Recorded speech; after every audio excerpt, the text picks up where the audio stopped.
एक समय की बात है, मुंबई में रहने वाली राखी और महेश के 2 बेटे थे, जिनके बड़े बेटे ऋषभ की शादी सरलीन से कर दी गई थी और कुछ समय पहले ही उन्होंने अपने छोटे बेटे करण की शादी प्रीता नाम की लड़की से कर दी थी।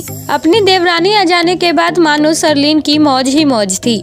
वैसे भी सरलीन घर का ज्यादातर काम अपनी सासू माँ से करवाती थी और अब तो उसकी जिंदगी और भी ज्यादा आरामदायक हो गई थी। प्रीता के घर आ जाने के बाद सरलीन घर का छोटा मोटा काम भी नहीं करती थी।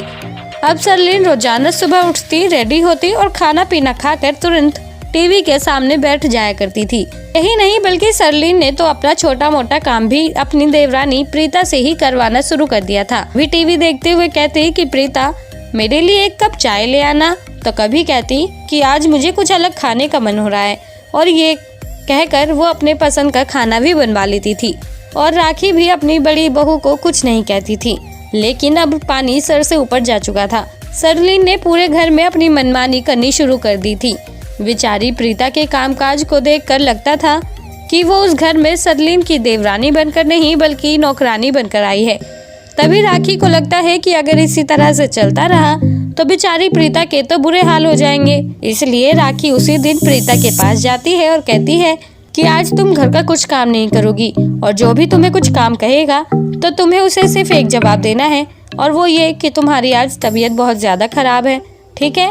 राखी यही कहकर वहाँ से चली जाती है। अभी सरलीन प्रीता के पास जाती है और कहती है कि आज तुम यहाँ आराम से क्यों लेटी हुई हो, घर में काम नहीं है क्या दूसरा? चलो उठो, जाकर काम करो।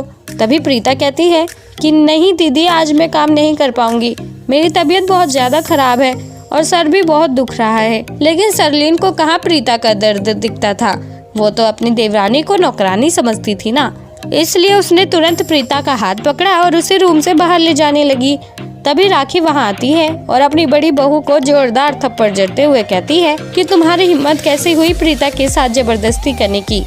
जब उसने कह दिया कि उसकी तबीयत खराब है तो तुम मानती क्यों नहीं हो? अब वो घर के कामकाज संभालने के चक्कर में अपनी जान दे दे क्या? तुम भी तो इस घर की बहू हो और उससे ज्यादा जिम्मेदारी घर की तुम्हारे ऊपर है, लेकिन तुमने तो कभी जिम्मेदारी समझी ही नहीं।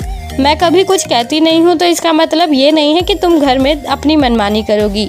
घर का कामकाज करने की जितनी जिम्मेदारी प्रीता की है उतनी तुम्हारी भी तो है। तुमने ये सब नहीं, अगर तुमसे ये सब कुछ नहीं होता तो तुम आज ही ये घर छोड़कर जा सकती हो। पर सरलीन के पास कहाँ कोई दूसरा रास्ता था, इसलिए सरलीन उसी वक्त अपनी देवरानी और सासू माँ के सामने घुटने टेक कर उनसे माफी मांगने लगती है और उसी दिन से वो घर के कामकाज में अपनी देवरानी का हाथ बटाना शुरू कर देती है। तो दोस्तों, ऐसी लगी आपको आज की हमारी ये कहानी? आप हमें कमेंट बॉक्स में कमेंट करके ज़रूर बताएं, और साथ ही ऐसी और मज़ेदार कहानियाँ सुनने के लिए आप हमारे चैनल को सब्सक्राइब करना ना भूलें।